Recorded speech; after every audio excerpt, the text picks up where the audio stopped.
Bollywood actress Shilpa Shetty की BJP के दिग्गज नेताओं से करीबी इस बार उनके काम नहीं आ रही है। मुंबई पुलिस के सूत्र बताते हैं कि उनके पति राज कुंद्रा को सोमवार को पूछताछ के लिए बुलाए जाने के बाद से सूबे के बड़े आईपीएस ऑफिसर्स के ही नहीं बल्कि शिवसेना, कांग्रेस और एनसीपी के भी तमाम नेताओं के फोन मदद के लिए बजते रहे।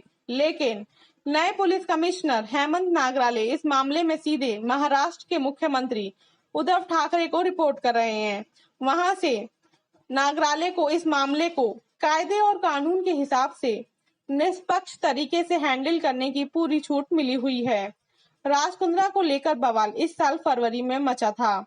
सागरिका सोना नामक एक मॉडल ने वीडियो जारी करके गंदी फिल्मों के रैकेट में राज कुंद्रा का नाम लिया था। तब इस खबर को प्रकाशित करने वाले न्यूज चैनल और न्यूज पोर्टल और समाचार पत्रों को भी राज कुंद्रा की वकील की तरफ से कानूनी नोटिस भेजे गए थे।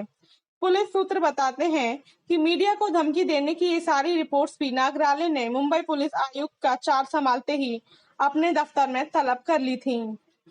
बता दें कि पुलिस की तफ्तीश में ये बात तभी सामने आ गई थी कि सागरिका सोना से गंदे ऑडिशन की मांग करने वाले उमेश कामत अपने करियर में बहुत जल्दी तरक्की पाने वाला शख्स है।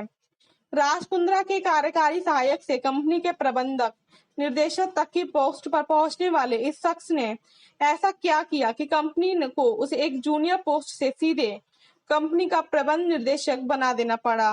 पुलिस ने इसकी तफ्तीश की तो मामले की एक एक कड़ी अपने आप खुलती चली गई। हालांकि कामत की गिरफ्तारी के बाद उसे राज कुंद्रा की कंपनी वियान इंडस्ट्रीज के प्रबंध निर्देशक पद से निलंबित कर दिया गया था। लेकिन पुलिस तब तक राज कुंद्रा के खिलाफ मतबल भर के सबूत जुटा चुकी थी।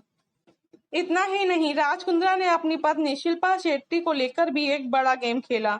उन्होंने शिल्पा को अपनी एक ऐप JL50 का ब्रांड एम्बेसडर बनाया और शिल्पा ने भी इसका जमकर प्रचार किया।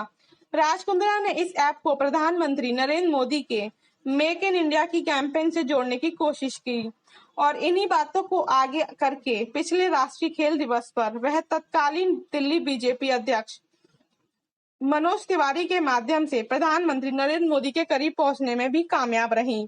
लेकिन इस बार बीजेपी नेताओं से शिल्पा की दोस्ती मुंबई पुलिस पर कोई असर नहीं दिखा सकी। राज कुंद्रा और शिल्पा शेट्टी ने मुंबई में अपनी ब्रांडिंग के लिए ऐसी टीम बनाई हुई है जो उनका धुआंधार प्रचार करती रहती है।